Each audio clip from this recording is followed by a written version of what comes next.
On la surnomme l'île intense, l'île émotion ou encore l'île à grand spectacle. Bienvenue à l'île de la Réunion, ce petit caillou de l'océan Indien, connu pour ses paysages à couper le souffle.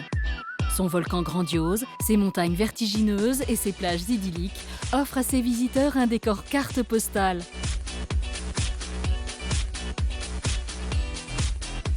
Paradis des sports extrêmes. C'était une sensation trop rapide en fait. Une île colorée. Vous êtes des vraies vedettes, des vedettes de la lumière. Berceau d'un brassage culturel que l'on retrouve dans son patrimoine architectural.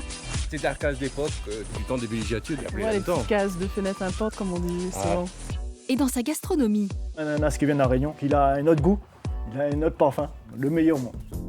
Pour nous guider dans ce voyage, 4 Réunionnais passionnés par leur île vont nous faire découvrir les trésors de la région.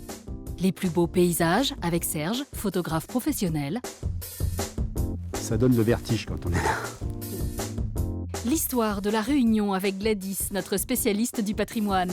Je repars d'ici chargée vraiment d'émotions. L'histoire de mes ancêtres, l'histoire de la Réunion aussi, que tu vois.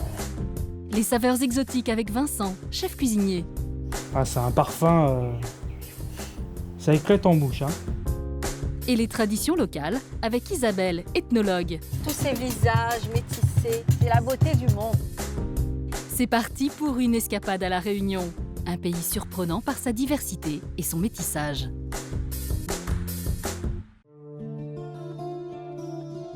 Nous commençons ce voyage au cœur de l'île. Cœur sauvage, resté quasiment intact depuis sa découverte il y a plus de 500 ans. 3 cirques majestueux, façonnés par les éruptions, les effondrements et l'érosion. Un tableau vivant, unique et vertigineux. Nous retrouvons Serge au Maïdo, un des sites les plus visités de l'île. Aujourd'hui, il souhaite nous faire découvrir le cirque de Mafat, avec Amandine, accompagnatrice en montagne. Amandine, Hey, comment vas-tu? Ça va? Très bien, et toi? Oui. Eh bien, écoute, je pense qu'on a de la chance aujourd'hui là. Une chance incroyable, ça fait 10 minutes Ah ouais, que je me suis posais là à des peu questions. près. Ouais, ouais. Et non, on va avoir une très très belle journée Ouais. pour aller faire Bon. des photos. Ce point de vue, Serge y vient régulièrement. À chaque fois, il éprouve la même émotion. D'une beauté, c'est époustouflant. Ça donne le vertige quand on est là. On s'en lasse pas en fait, chaque fois qu'on vient, on est en extase. Toujours C'est vrai aussi que sauvage et C'est mystérieux. ouais, ce cirque, il ne change pas, il est Entièrement. toujours pareil. Le cirque de Mafat, un paradis pour les randonneurs. Ils viennent du monde entier profiter de ces panoramas d'exception. Une forteresse sauvage où l'on croise de nombreux oiseaux endémiques. Sublime. Un busard, un papang. Ouais, c'est le seul rapace de l'île en fait. Les ailes déployées, il est très impressionnant, il fait 1 mètre d'envergure. Sur le sentier, on découvre également de nombreuses plantes exotiques. Et bien là, c'est complètement autre chose. Incroyable. Les changements de paysage Ah de l'île ouais. de la Réunion. Là-haut, c'est aride et là, on se retrouve dans une forêt de tamarin. C'est vraiment super beau là. Ça change complètement. On est dans un autre monde. Le cirque de Mafat, contrairement à ses 2 voisins, Silaos et Salazie, est complètement enclavé. Ici, pas de route. Le site n'est accessible qu'en hélicoptère ou en randonnée pour les plus courageux. 140 km de sentiers et plus de 1000 mètres de dénivelé, avant d'atteindre plus bas les premiers villages. Ces îlets, où vivent environ 800 habitants, coupés du monde, au beau milieu de ces édifices montagneux. Un spectacle unique pour les visiteurs. Quand je l'ai vu pour la première fois, j'ai dit à mon mari en descendant, tu as vu le Machu Picchu? C'est aussi beau que le Machu Picchu. C'est ce qui rappellera le plus. Oui. Face à un tel spectacle, Serge reprend ses habitudes de photographe et immortalise cette montagne chargée de symboles. Je ne sais pas si vous connaissez un peu l'histoire du peuplement de Mafat. C'était les esclaves. C'était les esclaves. Mais des esclaves en fuite qui allaient chercher leur liberté, qui fuyaient la terreur des bas. Mafat, une terre encore inexplorée au XVIIe siècle, devient le théâtre d'une terrifiante chasse à l'homme. La seule guerre que la Réunion ait connue, cette chasse aux Noirs, elle a duré plus de 100 ans. Vous imaginez, 100 ans, c'est des générations entières qui ont essayé de vivre dans ces cirques. C'est pour dire que Mafat n'a pas toujours été ce cirque touristique où on va se promener et où on apprécie passer ses vacances. Ça fait que 20 ans en fait qu'on connaît Mafat de cette façon-là. Un lieu exceptionnel, considéré depuis 2010 comme l'un des joyaux de l'humanité. Alors je pense qu'on mérite bien le patrimoine mondial de l'UNESCO. Hein. Oh oui, D'être- on ne l'a pas volé. On n'a pas celui-là. volé d'être classé au patrimoine. Hein. On n'en profite pas assez en fait. Et c'est vrai que quand on voit ça, on est scotché, quoi. Nous laissons Serge et Marina sur les hauteurs du Maïdo pour retrouver Vincent dans le sud sauvage. Cap sur Saint-Philippe, ses falaises abruptes, sa mer déchaînée et ses prairies verdoyantes.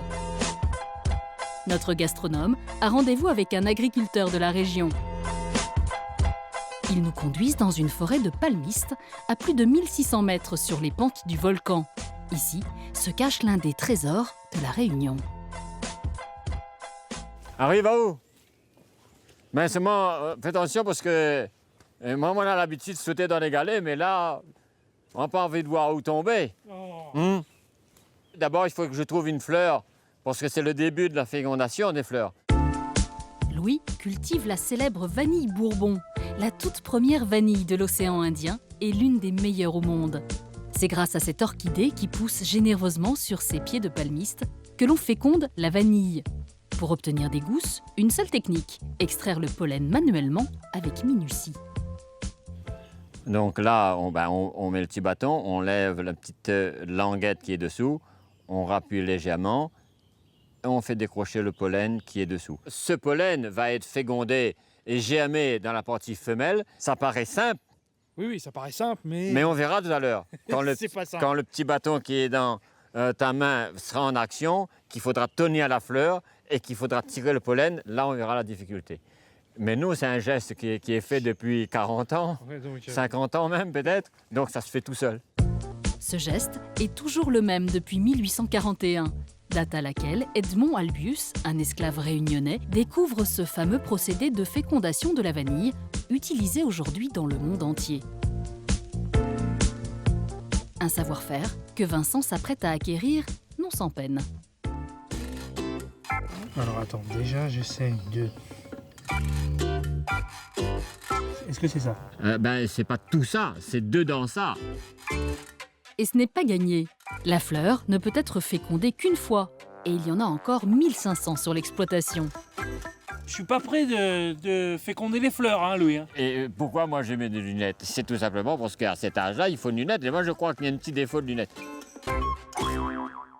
On l'a compris, Vincent n'est pas au point. Autant passer à la récolte. De la fleur à la gousse, il faut quelques jours pour découvrir le fruit. Ce sont ces grappes de tiges encore vertes qui ne ressemblent pas tout à fait encore à la vanille que nous connaissons. Si on regarde bien, c'est ça, elle est bonne à récolter. Tout l'ensemble.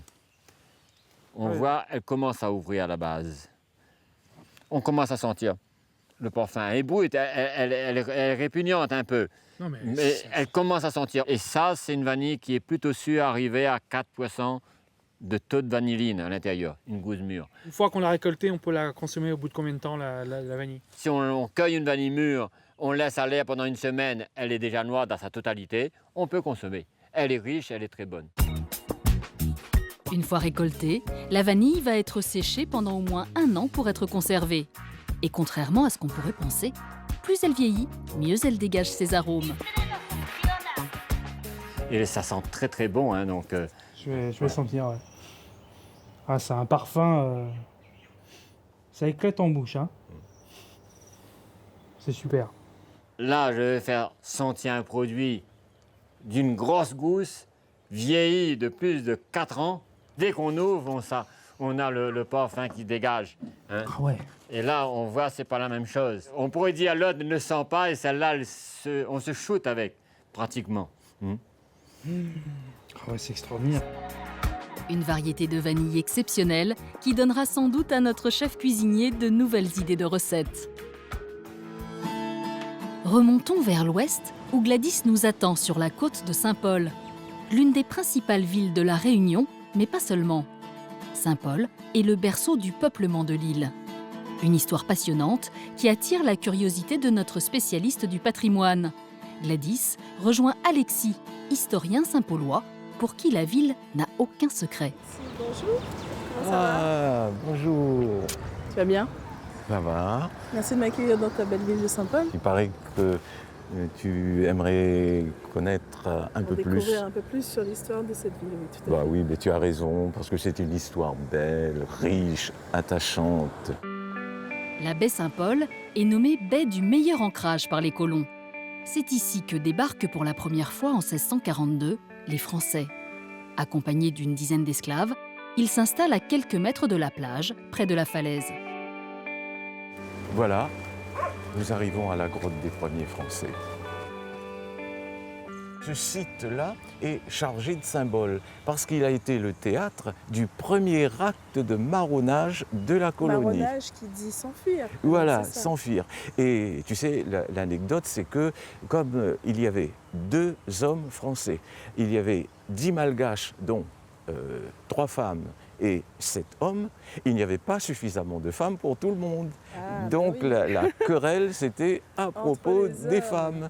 Qu'est-ce qu'elles sont devenues, ces femmes? Parmi ces 3 femmes malgaches, il y en a une qui s'appelait Marie Caz. Elle a eu 2 filles qui, elles, ont épousé des colons français, ce qui fait que aujourd'hui, un grand nombre de Réunionnais, qu'ils soient issus des grandes familles réunionnaises blanches ou descendants d'esclaves, ils doivent compter une des sœurs Caz parmi leurs ascendants. Une fois les premiers Français installés sur l'île, se développe alors l'économie de plantation avec les grandes familles coloniales. Alexis souhaite présenter à Gladys quelques grandes figures de cette aristocratie locale. Elle repose en paix, juste en face de la grotte, au cimetière marin de Saint-Paul. Parmi ces familles, l'une d'entre elles a choisi sa dernière demeure dans un enclos pour le moins surprenant. Quand on se trouve ici, dans un enclos, cela fait penser à une famille qui avait le pouvoir de se faire construire un petit cimetière à l'intérieur du grand. C'est le cas de Madame Desbassins, grande propriétaire terrienne au début du XIXe siècle. Elle emploie à cette époque plus de 400 esclaves et fait fortune dans l'exploitation de café et de canne à sucre. Alexis, tu peux m'expliquer l'influence que cette famille a eue sur l'histoire de La Réunion? Du fait de sa grande fortune, elle avait des relations privilégiées avec un gouverneur qui se rendait chez elle. Ses enfants ont occupé des postes haut placés. Il ne faut pas oublier qu'elle a eu un gendre de Villèle, Joseph de Villèle, qui a été le premier ministre du roi de France. Si Madame Desbassins est devenue aussi célèbre, c'est moins par son histoire personnelle que par les légendes construites autour de son personnage. Puissante esclavagiste, insensible et cruelle envers ses hommes, elle représente dans l'imaginaire réunionnais une créature diabolique. Fort heureusement, parmi ces grands colons, des voix pacifiques s'élèvent pour la liberté. On est ici devant la tombe du personnage le plus célèbre de La Réunion, puisqu'il s'agit du poète Lecomte de Lisle. C'est un poète saint-paulois. Et lui, il ne pouvait pas supporter cette société réunionnaise qui reposait sur l'esclavage, parce que lui, il était partisan de l'abolition de l'esclavage. C'est ainsi qu'en 1848, cet illustre poète prend l'initiative d'une pétition en faveur de l'abolition et devient l'un des acteurs incontournables de l'histoire de La Réunion.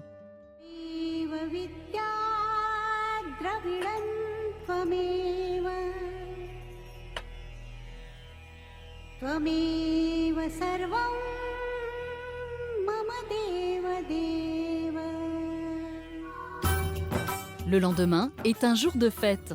Isabelle, passionnée par les cultures du monde, est attendue à Saint-André, où a lieu la célébration du Dipavali, la fête de la lumière chez les hindous. Bonjour Firmin. Voilà comme Isabelle. Bonjour. Firmin est professeur de danse indienne. Il participe cette année au traditionnel défilé avec ses élèves. Bonjour tout le monde. Il n'y a que des princesses, c'est ça? Donc là, tout le monde est habillé là déjà. Ah oui, alors toi, tu es déjà toute prête quasiment. Hein. Vraiment jolie. Hein. Vous êtes des vraies vedettes, des vedettes de la lumière. La communauté hindoue est très représentée à La Réunion. Ici, chaque fête religieuse est l'occasion d'un partage. C'est le cas du Dipavali, une fête indienne très populaire. Associée au dieu Vishnu et à la déesse Lakshmi, elle symbolise le passage de l'ombre à la lumière. Les célébrations durent 5 jours et se terminent par un grand spectacle, toute une préparation. On se maquille les mains, on se maquille les pieds, parce que les pieds, ça marque tous les tempos dans la danse. Les mouvements sont liés à un rituel, à un dieu, à la lumière. En fait, on a 2 styles de danse.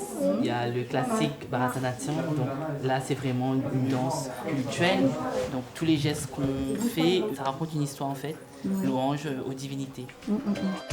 Il est temps pour Firmin de se préparer. Pendant le défilé, il doit porter sa tenue traditionnelle, le longi, une étoffe de 7 mètres soigneusement drapée autour de sa taille. Si danser est un plaisir, le Deepavali est avant tout un moment de prière, un instant sacré où l'on remercie les divinités, l'occasion également d'honorer les aïeux.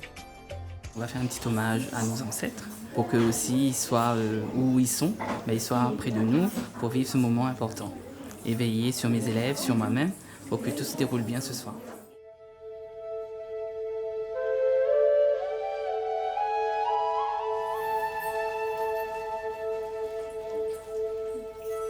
Après avoir effectué sa prière, Firmin termine le rituel par un point de cendre sur le front de chacun de ses élèves, un signe de purification et de protection.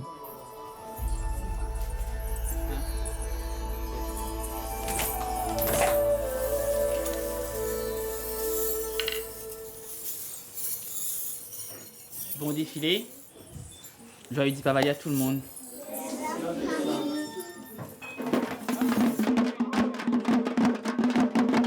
C'est sur le son retentissant des tambours sacrés que démarre la procession. Firmin et ses danseuses rejoignent le centre-ville où sont attendus tous les chars du défilé. L'événement attire chaque année des milliers de spectateurs. Ce rythme des tambours, cette foule qui est présente, tous ces chars, c'est un ravissement pour les yeux. On vient assister au Deepavali, c'est la première fois. On veut voir les traditions. On trouve ça extrêmement riche parce qu'on sent que les gens partagent, qu'ils échangent. Et il y a beaucoup moins de clivage en fait de ce que nous on peut voir en métropole. Je souhaite vraiment une belle fête de la lumière et que les ombres s'éloignent et que toutes ces lumières illuminent aussi notre ciel réunionnais. Oui, je te remercie beaucoup. Je te souhaite pareillement. Donc nous, dans notre culture, la religion est universelle. Donc moi aussi, je te souhaite beaucoup de lumière dans ta vie et dans tout ce que tu vas entreprendre dans l'avenir. Merci beaucoup. Merci.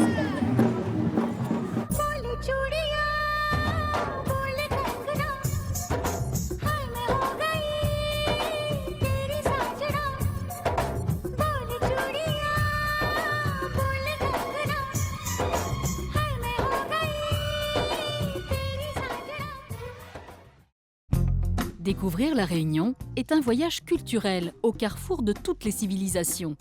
Gladys nous emmène à Saint-Denis, le chef-lieu de la Réunion. Ici, dans le centre-ville, à quelques rues, se côtoient un temple hindou, une mosquée, une église et une pagode chinoise. C'est en compagnie de Roméo qu'elle va découvrir ce précieux patrimoine. Content de te voir. Là, tu viens juste de quitter la rue de Paris avec cet axe historique. Avec les belles maisons créoles. Très très belles maisons créoles. Devant nous, nous avons la mosquée Nour el-Islam, qui est quand même la toute première mosquée construite sur un territoire français. Oui. Ce qui est assez justement exceptionnel ici à La Réunion, c'est que dans les paysages urbains, la mosquée, elle est totalement intégrée. Elle fait partie du centre-ville. Tu vas dans n'importe quelle commune de La Réunion, la mosquée, c'est vraiment indéniable. Tu la repères, c'est au centre-ville, tu as les magasins autour. Érigée au cours du 19e siècle, la mosquée Nour al-Islam témoigne de l'arrivée à La Réunion des premiers travailleurs étrangers. Ces engagés indiens musulmans, originaires du Gujarat, s'établissent sur l'île peu après l'abolition de l'esclavage. Une communauté arabe qui s'insère naturellement dans la société créole. Pour les musulmans indiens, donc ceux qui ont construit cette mosquée, les Gujaratis, la chose la plus importante, c'est la clarté, la lumière. Donc c'est pour ça que la salle de prière est totalement ouverte, donc qui permet en fait d'avoir une belle lumière toute la journée. C'est la raison pour laquelle la mosquée de Saint-Denis fut appelée Nour al-Islam, la lumière de l'islam. La sobriété des lieux s'explique par l'origine des bâtisseurs, habitués en Inde à pratiquer leur foi en minorité, à l'abri des regards. Autre communauté très présente à La Réunion, les Chinois. Eux aussi débarquent sur l'île à l'époque coloniale et s'intègrent petit à petit grâce à leur participation active au commerce réunionnais. Tu me dis que les Chinois étaient les premiers immigrants à La Réunion? Non, pas les premiers immigrants. Les premiers immigrants allaient directement dans les cirques. C'est-à-dire que très tôt... Salazie, Salazie et Sillaos. D'accord. En fait, là où il y a un marché, on va très vite, très tôt retrouver des boutiquiers chinois. La boutique chinoise. Ok. Voilà, donc, des boutiques chinois, comme on dit en créole. Voilà, exactement. Ça fait partie du folklore de La Réunion. On ne peut pas imaginer un quartier, une commune, sans à la croisée comme ça, à l'angle des rues, une petite boutique chinoise, on va retrouver tout. Les Chinois importent donc à La Réunion leurs produits et leur savoureuse gastronomie. Alors, la cuisine chinoise, c'est vraiment rentrer dans la cuisine créole. On ne peut pas imaginer une famille qui va cuisiner sans avoir quand même le chop suey, le sauté de mine. Donc tout ça fait partie aussi de la culture réunionnaise. Malbars, Arabes, Chinois, Européens et Africains ont ainsi amené à La Réunion leur culture et leurs traditions. Petite particularité locale, chaque fête religieuse est ici célébrée par toute la population. Un moment de communion et de partage entre toutes les communautés. On a cette espèce de miracle ici où les gens en fait se côtoient. Il n'y a pas de différence, il n'y a pas de je t'évite, je marche sur un trottoir ou un autre. On n'a pas de communautarisme. On a en fait ce mélange dans les quartiers. Chacun côtoie en fait compte d'autres personnes qui sont d'origine différente. Cette île porte bien son nom, La Réunion. Elle porte bien son nom. Ce brassage culturel, on le retrouve aussi dans les assiettes. La cuisine réunionnaise est une cuisine métissée, subtil mariage entre les saveurs du monde entier. Son histoire commence dans les étals des marchés.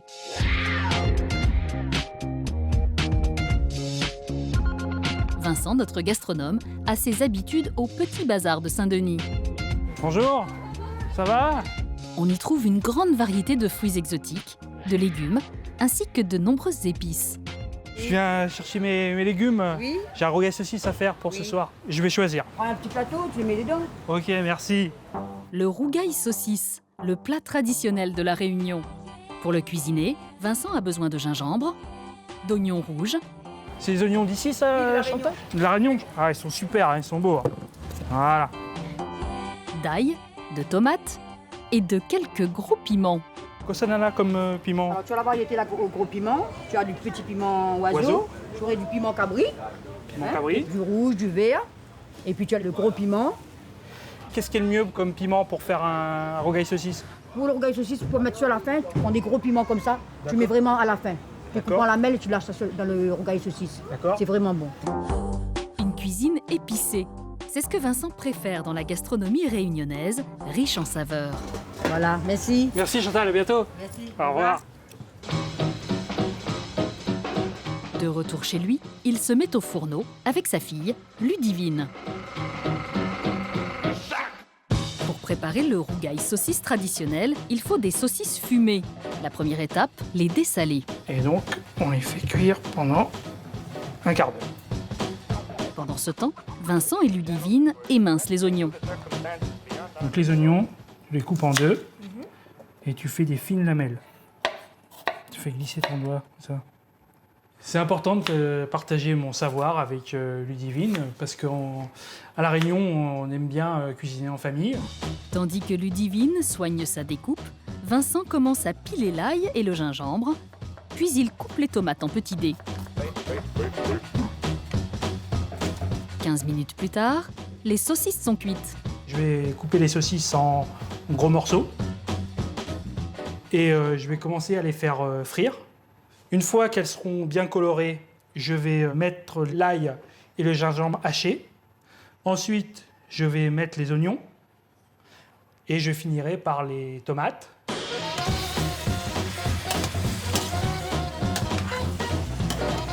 Un peu de thym et on laisse le tout mijoter pendant 15 à 20 minutes. Le temps de la cuisson, Vincent prépare l'accompagnement. Un zambrocal, riz jaune cuisiné avec des haricots rouges et du curcuma. Pour finir, on va rajouter un gros piment pour donner du goût.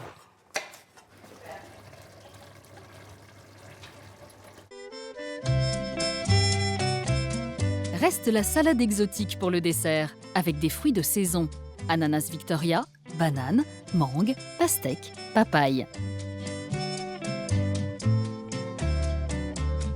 Il est temps maintenant de passer à table.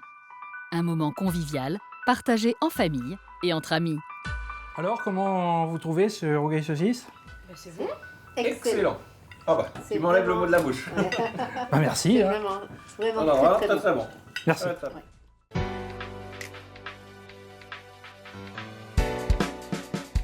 Changement de décor le lendemain matin. Direction Saint-Joseph pour une expédition en pleine nature, à la recherche de sensations fortes. Bonjour Marina. Salut Serge. Serge retrouve Marina, monitrice de canyoning.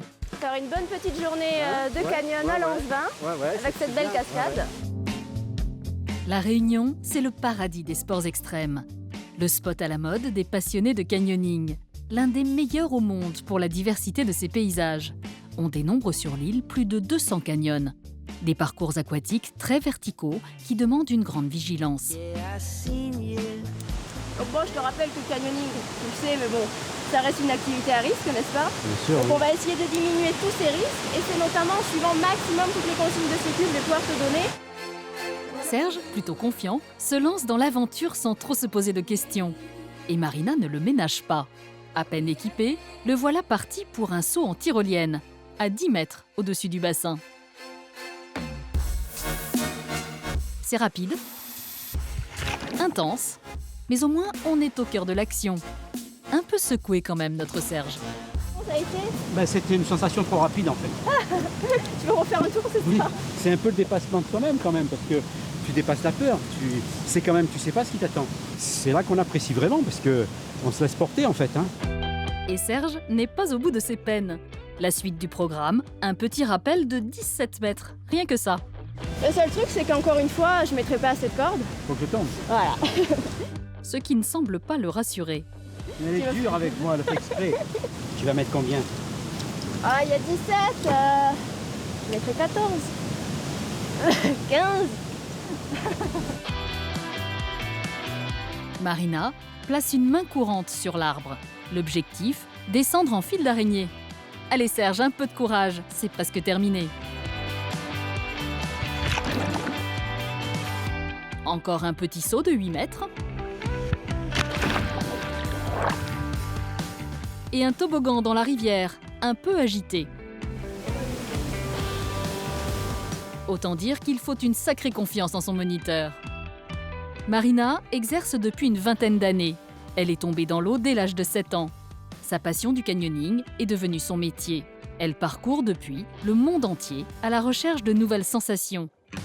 C'est ici, à La Réunion, qu'elle a décidé de poser ses valises. C'est un grand privilège de pouvoir le faire à La Réunion. On a vraiment un vrai patrimoine qui est vraiment dédié à ces sports, à la montagne en fait, à la montagne.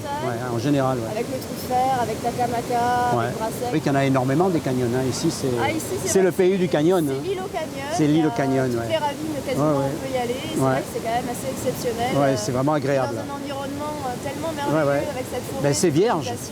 Voilà, Marina. Alors, allez, je t'embrasse. Moi, je vais continuer. Vraiment, merci pour tout. C'était vraiment génial. Et je reviendrai, je te l'assure. Eh ben, écoute, ça marche. Moi, pour finir, je vais partir sur un petit saut. Et puis, je te dis à bientôt. Hein. Merci. Allez, ciao. Ciao. À bientôt.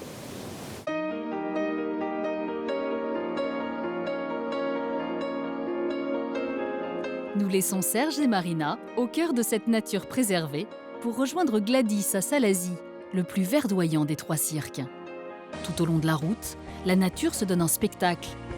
L'eau jaillit des remparts, recouvert par une végétation luxuriante. Gladys profite de cette belle journée ensoleillée pour visiter Elbourg, classé plus beau village de France. Accompagnée de Martial, un habitant très investi dans la sauvegarde du patrimoine, elle va découvrir de pittoresques cases créoles. C'est des cases d'époque, du temps des villégiatures, de riches qui montaient, des blancs qu'il y appelait Les longtemps. petites cases de fenêtres à porte, comme on disait souvent. Martial invite Gladys à faire un petit tour dans le village. La rue principale est bordée de belles bâtisses créoles. Vieille de plus de 200 ans, elle nécessite beaucoup d'attention. Pour les rénover, Martial et d'autres habitants ont créé une association. Et voilà, Eric qui est en train de faire la peinture, il travaille avec nous dans l'association. Salut Eric, comment il est bien? Ça va, ça se passe bien? Et comment on fait pour choisir ces couleurs? Les couleurs, on a créé une union aussi avec les architectes des bâtiments de France. D'accord. Chaque maison est ainsi bichonnée. Elles ont gardé tout leur caractère d'époque. Leur histoire commence en 1830 avec la découverte des sources thermales dans les environs. Elles attirent les grandes familles coloniales qui construisent ici leur résidence secondaire dans la fraîcheur des Hauts. C'est le cas de la maison Folio, une authentique case créole habitée aujourd'hui par François.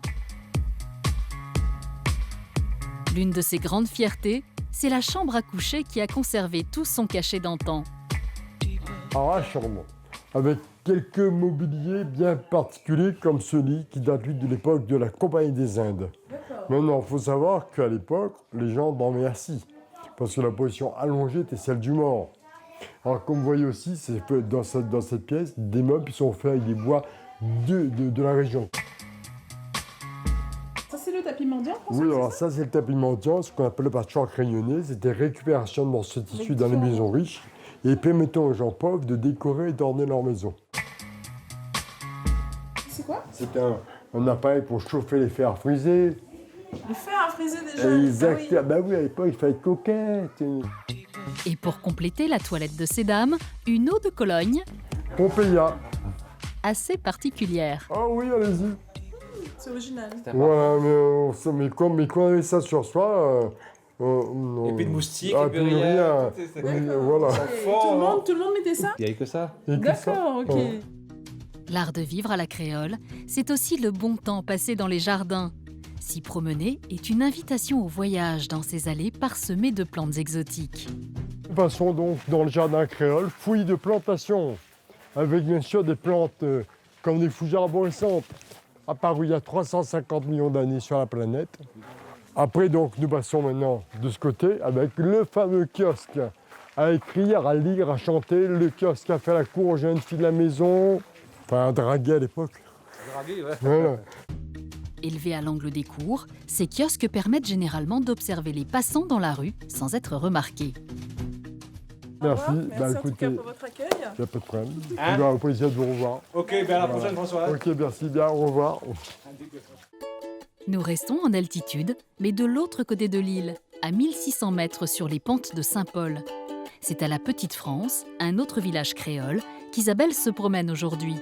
Elle rend visite à Patrick, propriétaire de la distillerie du Maïdo.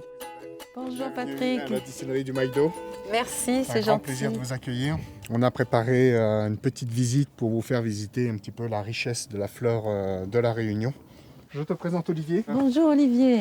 Celui qui va t'accompagner. Vous Oui. allez devoir marcher un petit peu dans les chemins un peu sinueux, là, pour pas trop loin parce que les plantes sont quand même à proximité. Donc là, c'est du cryptoméria qu'il y a dans les queues. Là aujourd'hui, là on a préparé une distillation de cryptoméria qu'on va faire aujourd'hui. On a mis 400 kg de plantes donc, dans l'alambic et on va distiller donc toute la journée pour extraire l'huile essentielle. Du cryptoméria, mais pas seulement. Sur l'exploitation, plantée au cœur d'une forêt de 17 hectares, Isabelle va découvrir de nombreux arbres, des fleurs d'ici et d'ailleurs. Donc là, on a déjà une première section de plantes. Là, on a les vétivers, ce que les gens connaissent par rapport dans les parfums, pour produits de beauté pour les hommes. Et ça, c'est quoi là comme Et après, là, on a... Alors, il y a plusieurs variétés de géranium, mais nous, là, on a ce qu'on appelle le géranium mentholé. Donc, c'est une variété de géranium qui a une odeur de menthe très importante. Et là, on est avec le mentholé qui est vraiment génial, quoi. En plus, ça sent vraiment très bon. Hein. Moi, je connaissais pas, moi. La Réunion est un vaste jardin tropical. On y trouve sur l'île plus de 1600 espèces végétales, dont environ 200 plantes endémiques. La fleur jaune ne pousse qu'ici. Elle est reconnue pour ses vertus médicinales. Alors voilà la fleur jaune. Donc ce que vous utilisez, c'est la fleur même. Tout ce qui est la partie fleur, on va essayer aussi de récupérer donc toute la partie ça, feuille, voilà. Puisque avec l'humidité qu'on a à La Réunion, elle pousse très bien.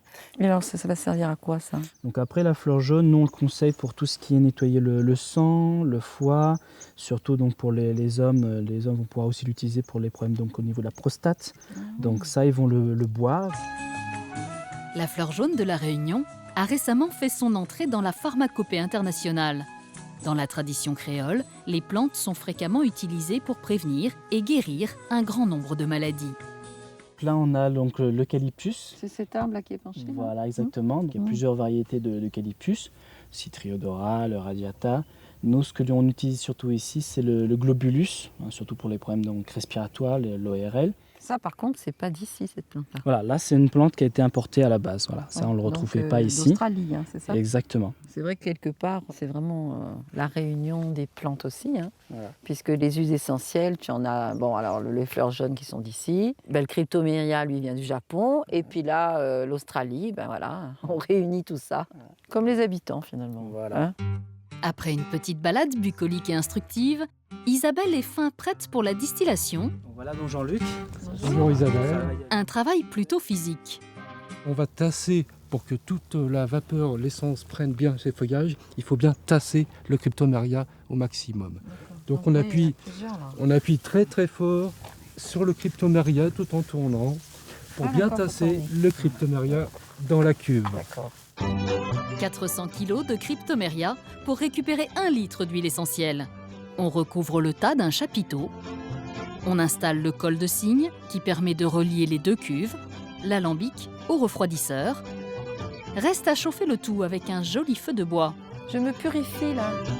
C'est parti pour 4 heures de distillation. Alors, qu'est-ce qui va se passer dans cette cuve? Explique-moi. L'eau va commencer à bouillir, on va avoir ce qu'on appelle de la vapeur d'eau. Elle va faire exploser les particules d'huile. Ça va redescendre dans le col de cygne et cette vapeur va se condenser et redevenir liquide. On va avoir donc de l'eau et de l'huile. Impatiente de découvrir le produit fini, Isabelle retrouve Patrick à la boutique. Avec les huiles essentielles, il a développé toute une gamme de produits destinés à l'aromathérapie. Isabelle aura-t-elle du nez pour reconnaître toutes ces senteurs? On va commencer par celui-ci, de passer sous le nez.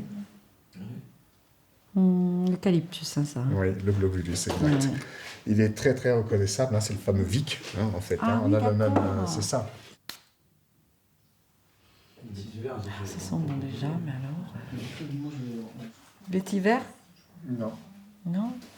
On n'est pas très loin, mais c'est pas le vétiver. Citronnelle? Non plus. Bon, ben, je donne ma langue au chat. Hein. Le cryptoméria, c'est ce qu'on est en train de distiller là. Ah oui? Isabelle repart de la distillerie enchantée par ce test des senteurs. Retour à Helbourg, dans le cirque de Salazie, où Gladys et Martial poursuivent leur visite des cases créoles. Après la villa bourgeoise, ils vont découvrir une paillote traditionnelle avec Freddy. Ah bonjour monsieur Martial, comment il est? Qui va leur présenter son grand-oncle, Tonton, un sacré personnage. Les nains de monde, Tonton est là? Oui. Ben, nous arrive? Ok, nous arrive Tonton. Tonton vit comme autrefois, dans une petite bicoque qu'il ne quitterait pour rien au monde et qu'il fait volontiers visiter aux touristes. Le nain est là aussi pour parler un peu comment on la vive là, comment il habite là dans longtemps et qu'aujourd'hui ici, qu'on ne fait pas habiter là. Ben longtemps, il vivait comme ça, hein, c'est dans une période, plus qu'il y a le soleil, plus que c'est froid. Voilà. Mais maintenant, tu peux rentrer, voilà. Maintenant, il y a le béton, mais longtemps, c'était de la terre battue. Hein. Tu peux marcher sur le patin, tu veux. C'était la tradition longtemps, le patin. La case en paille, une petite case rudimentaire confectionnée avec du bois et des tiges de vétiver pour se protéger de la chaleur. À l'intérieur, une unique pièce à vivre. On y dort, on y mange. On allait voir la cuisine. La cuisine, elle, est à l'extérieur dans un cabanon. Wow. Un feu de bois, quelques marmites, des provisions et un objet surprenant, un vieux moulin à maïs. Alors il faut assis par à terre comme ça, là, et après faire ça. Là. La technique, la poignée avec la main. Hein. Là, comme là. Là, vous pouvez essayer, Esther, comme ça, et pareil comme Tonton l'a fait là. Voilà. Et quelle quantité de maïs on met dedans? Eh ben, un petit poignet. Le maïs, c'était l'aliment de base des familles nombreuses. Pour le cuisiner comme du riz, les femmes utilisaient ce mortier. Ça fait du sport, hein?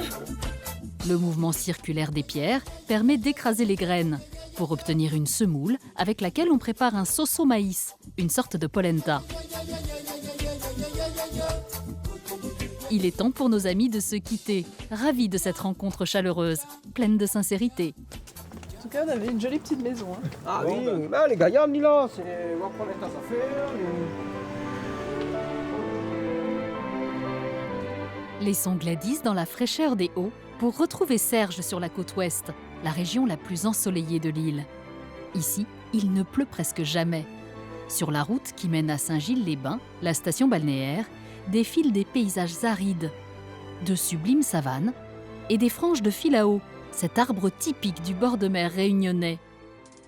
Bonjour Théva. Bonjour. Serge rejoint Théva à la plage L'Ermitage, l'une des plus belles et la plus fréquentée. Protégée par le récif corallien, la baignade y est entièrement sécurisée.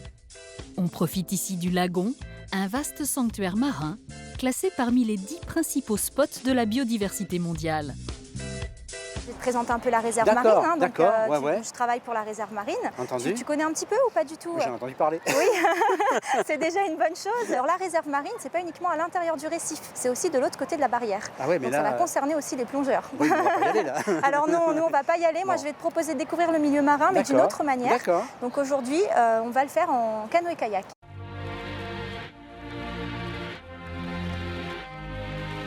C'est parti pour une petite balade dans le lagon à bord de ces kayaks transparents. Un moyen idéal pour découvrir le récif sur près de 40 km de côte linéaire. La réserve couvre une zone de 3500 hectares, un aquarium géant où résident plus de 1000 espèces de poissons. Les demoiselles blanches-noires, le poisson clocher et le raton laveur. Mais aussi des tortues, des raies, et derrière la barrière corallienne, un balai sous-marin somptueux, celui des dauphins et des baleines. Une expérience unique à vivre que Serge n'est pas prêt d'oublier. Bon allez, on repart. Hein. C'était trop bien. Donc tu as vu un peu les poissons qu'on peut croiser. Donc c'est vrai que l'avantage aussi des récifs coralliens, c'est qu'ils vont créer des milieux différents. Et donc ils vont permettre une biodiversité aussi qui est beaucoup plus grande. Cette biodiversité, c'est toute la richesse du patrimoine marin de la Réunion. Un cadeau de la nature qu'il est nécessaire de protéger. Quand les gens se baignent, par exemple, là au bord, là, ça n'abîme pas le corail? Est-ce qu'ils ne le piétinent pas? Alors voilà, donc il y a un gros travail de sensibilisation qui va être très important. Et donc la réserve marine, à la base, elle a été créée pour préserver le corail, qui est cette entité, et qui permet d'avoir tout ce qu'on a autour de nous. Et le fait de découvrir le lagon, de me faire découvrir ce lagon, bien maintenant je l'apprécie encore plus. Peut-être que je viendrai plus souvent. Nous quittons la station balnéaire pour retrouver Vincent au tampon chez Bertrand. Bonjour Vincent. Ça va? Bienvenue sur l'exploitation. Sur ces terres volcaniques s'épanouit l'ananas Victoria, fruit le plus consommé localement, mais aussi le plus apprécié à l'extérieur. Il doit d'ailleurs son nom à la reine Victoria, qui en raffole. Et elle n'est pas la seule, notre fin gourmet également. À peine arrivé, Vincent est mis à contribution. Et oui, ce n'est pas tout de vouloir le déguster, mais un ananas Victoria, ça se mérite. Donc tout ce qui est gros plan, on va planter ensemble. Et tout ce qui est moyen plan, on va les mettre ensemble. Tout simplement pour avoir cette plantation homogène et puis qui pourra donner bien sûr le fruit régulier. Donc la meilleure position, bien sûr, c'est un genou par terre, avoir le dos bien droit. Et ensuite, tout simplement, le piquer et le mettre dans les trous, bien sûr, qu'on avait placés auparavant. D'accord. Bertrand cultive l'ananas Victoria depuis près de 20 ans. Ces gestes, il les effectue tous les jours. Mais pour Vincent, qui s'exerce pour la première fois, ce n'est pas si simple. Alors Bertrand, je me débrouille bien pour les planter les ananas? Écoutez, il faut quand même planter 5000 dans la journée. Ah, 5000, ça fait beaucoup quand même pour... effectivement. C'est quoi? C'est pour une personne? Une personne, 5000 pieds par jour. Sur son exploitation, 300 000 pieds sont plantés chaque année pour une production de 120 000 tonnes. Ici, les conditions climatiques sont idéales. Il fait beau toute l'année, la floraison du fruit se fait donc naturellement. Donc ici, Vincent, c'est un petit ananas que l'on est en train de sortir. Et ça met combien de temps pour pousser? Sur la zone ici, c'est 6 mois. 6 mois. Ah ben tiens, Vincent, il y a un ananas à maturité ici. Comment tu reconnais s'il est mûr? Tout simplement, l'ananas, quand il est mûr, il est jaune, tout simplement. On va le cueillir et puis on va le déguster ensemble. Très bien, allons-y.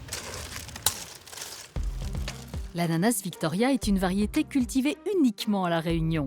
Réputé dans le monde entier, c'est le fruit le plus exporté de l'île, devant la mangue et le litchi. Il a reçu en 2005 le label rouge, ce qui fait de lui l'un des meilleurs de France. L'ananas, tout simplement, quand il est bien mûr, et il a déjà ce parfum. Effectivement, il dégage tout son parfum, ils sont vraiment très bons. C'est un ananas qui a pris son temps de mûrir dans le champ, sans aucun engrais, jusqu'à sa maturité. Une couleur jaune or, un parfum tropical et une chair tendre et délicieuse. De quoi réjouir les papilles de Vincent. Donc on va passer à la dégustation ? Exactement. Et couper un ananas, c'est tout un art. Je te propose de prendre un morceau. À la tienne ? À la tienne.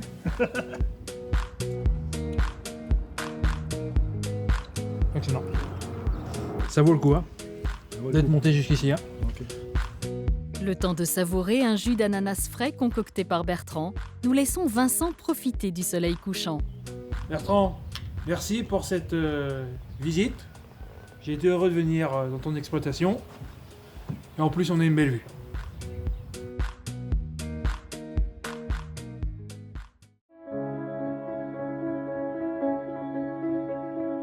Gladys, elle, poursuit sa visite des sites historiques du côté de la Possession. Nous la retrouvons à la Grande Chaloupe, un lieu dit presque inhabité aujourd'hui. Derrière ces vestiges se cache tout un pan de la culture réunionnaise. Laurent, bonjour. Bonjour. Ça va? Oui, bienvenue au Lazaret de la Grande Chaloupe. Merci beaucoup. Déjà venu? Figure-toi que je n'ai jamais visité le Lazaret. Le Lazaret est un lieu de quarantaine sanitaire créé au XIXe siècle pour accueillir les premiers engagés. Ces travailleurs étrangers qui s'installent sur l'île peu après l'abolition de l'esclavage. Ils arrivent en hommes libres, avec un contrat de travail, mais avant de pouvoir être embauchés, les autorités doivent s'assurer de leur bonne santé. Ici, en fait, les gens étaient accueillis sur une période plus ou moins longue. Il y avait une quarantaine dans le bateau qui les accueillait donc au large dans la rade de la Grande Chaloupe. Une fois arrivés ici, ils étaient mis en observation pour une période plus ou moins longue, selon leur origine, selon qu'on ait aussi des documents de vaccination ou pas. D'accord. C'est aussi un lieu de frottement culturel, c'est-à-dire ici se rencontrent des gens qui viennent de pratiquement tout l'océan Indien. Donc de Madagascar, des Comores, de l'Afrique, de la Chine, de l'Australie, de l'Inde. Donc en fait, on a une sorte de porte d'entrée, d'espace de frottement multiculturel où tous ces groupes d'origine arrivent pour travailler à La Réunion et finalement pour peupler La Réunion. Le site est aujourd'hui complètement envahi par la végétation. Des arbres qui retiennent ces murs comme pour préserver leur histoire. Celle des 100 000 engagés, introduits dans la colonie pour remplacer les esclaves. Il y avait des gens qui changeaient d'avis, qui ne voulaient plus, par exemple, travailler et qui s'enfuyaient. J'allais dire, comme un marron, on va dire. Oui, on peut s'imaginer qu'on ait des gens qui vivent difficilement ces premières étapes-là parce qu'il y a aussi une barrière linguistique. Ils vont être obligés d'intégrer le créole comme médium de communication. Il y a une perte d'une partie de l'identité d'origine. Oui. Voilà. Et se reconstruit en fait dans l'espace réunionnais une forme un petit peu différente. Donc on n'a pas une indianité indienne, mais on a une indianité réunionnaise. Un processus d'acculturation qui se fait progressivement et qui témoigne du savoir-vivre ensemble de ces différentes communautés présentes aujourd'hui sur le sol réunionnais. On n'est pas réunionnais, en fait on le devient. Et en fait on le devient en entrant dans ce territoire-là. Et ici, la zone du Lazaret à la Grande Chaloupe. C'est la porte d'entrée. Il a fonctionné de façon importante sur une très longue période, ce qui permet de dire finalement pratiquement tous les Réunionnais ont peut-être au moins un ancêtre qui est passé par ce lieu-là.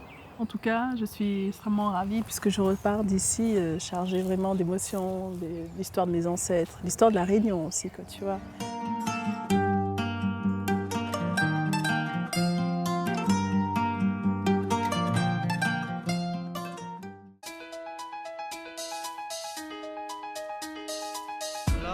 Nous arrivons presque au terme de ce voyage en terre australe et nous ne pouvons manquer le plus spectaculaire des paysages, celui du volcan de la Fournaise, l'un des plus actifs au monde. Serge le connaît par cœur. Il a arpenté ce piton des centaines de fois pour le photographier, en compagnie d'un de ses meilleurs amis. Bonjour Yves, comment vas-tu? Bien. Tu vas bien? Ça va et toi? Yves tient avec sa famille le seul gîte d'étape à proximité du volcan. On est à combien là? On est à 2000 d'altitude. 2000 et c'est le point le plus proche du volcan en fait. On est à 600 mètres des cratères. C'est donc ici que se retrouvent tous les randonneurs avant d'effectuer l'ascension du fameux piton de la Fournaise. On finit notre café. Allez, ok. Et on y va. Allez, Yves, à la tienne. Allez. Venir au volcan est un moment marquant pour tous ceux qui le découvrent pour la première fois. Traverser la plaine des sables, c'est se retrouver dans un décor de cinéma. Ce paysage lunaire, terre de feu, recouverte de ses scories orangées, nous donne l'impression d'être comme seul au monde. Au pas de Bellecombe, le seul point de vue accessible en voiture, nous découvrons enfin ce gigantesque piton. C'est toujours somptueux, hein? Ouais. Oh là là. Ça inspire le respect. Hein. Ah ouais. Serge et Yves arrivent sur place en fin de journée, l'heure à laquelle les randonneurs reviennent de leur périple. Il y a toujours du monde qui monte, c'est incroyable. Même ouais. Ils sont de retour là. Ouais, ah oui, on voit. Ouais. Regarde les mecs comme ils sont petits en bas. Ah bah il y en a là, voilà des gens. Bonjour, ça va? Vous avez fait la randonnée? Oui. Vous venez d'où? Non mais, ah oui d'accord. Mais vous êtes monté jusqu'au sommet? Oui, jusqu'au sommet. C'est magnifique là-haut, hein? Magnifique. Et ça n'a pas été trop dur quand même? Ça casse les jambes, non? Oui. C'est fatigant pour les articulations. Ouais. Vous avez vu les failles au bord du cratère, toutes ces failles là? Oui. Bon, ben ça, il ne faut pas s'approcher. Non. En espérant que vous avez gardé un excellent souvenir. Ah oui, je pense qu'il n'y a pas de problème. Allez, bon retour. Allez, bon retour. Allez. Au revoir. 5 heures de randonnée pour monter et descendre. Forcément, ça use un peu, mais le spectacle en vaut la chandelle. Depuis le sommet, on bénéficie d'une vue à 360 degrés sur la caldeira, cette vaste zone d'encaissement du cratère. Un enclos s'est formé tout autour, une barrière naturelle qui protège une partie du territoire des éruptions, dont se souviennent encore Yves et Serge. Notre fameux Capor, là. Ouais, le Capor, de 1998, ça. La lave est descendue et a été arrêtée à quelques mètres de la route, au bout de presque 6 mois. 6 mois d'éruption, ouais. Ben là, on s'en donnait à 15 jours, parce qu'en plus, c'était pas loin. Ouais. Il y a 20 minutes de marche. Hein. Et il est toujours aussi magnifique, quel que soit le... Ben, on s'en lasse pas, hein, quand on est passionné comme nous. Ben écoute, je vais profiter pour faire quelques photos, puisque tu m'as emmené. Si je vais en profiter. On a un point là-bas qui est très intéressant. Ouais, allons-y. Hein. On va y aller. Tu prends ton... Ah oui, c'est peut-être mieux, ouais.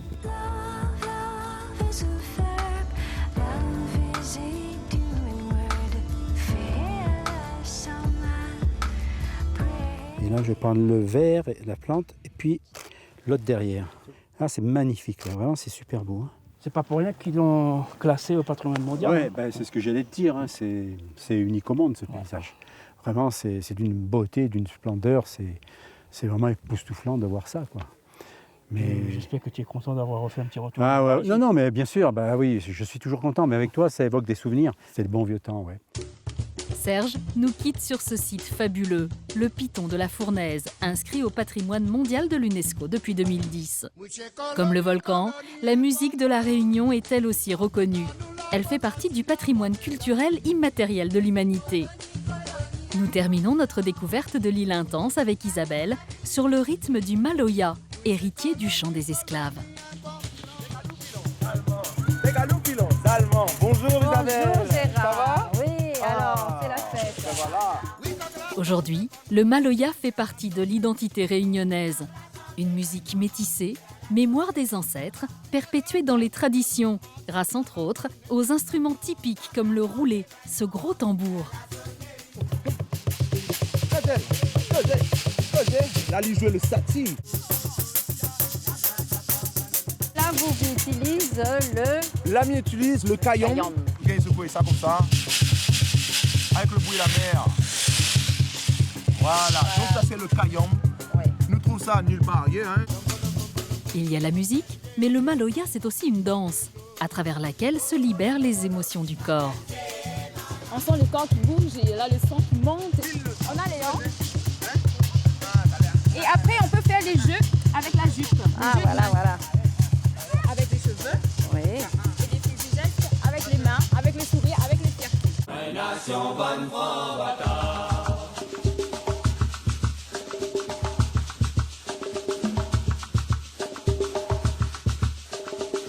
Pas blanc, non, moins pas noir. T'as pas moins si mon histoire. Comment tu trouves? Écoute, c'est magnifique. Ça. Hein, tous ces visages métissés. Oui, voilà. C'est un vivre ensemble et la beauté du monde. Quoi. Tout ça, il forme notre cœur finalement. Venez avec nous Isabelle, viens danser le maloya avec nous. Des sourires, des couleurs, de la bonne humeur, Et en toile de fond, un beau coucher de soleil. La Réunion, une terre d'émotions. Alumaniki,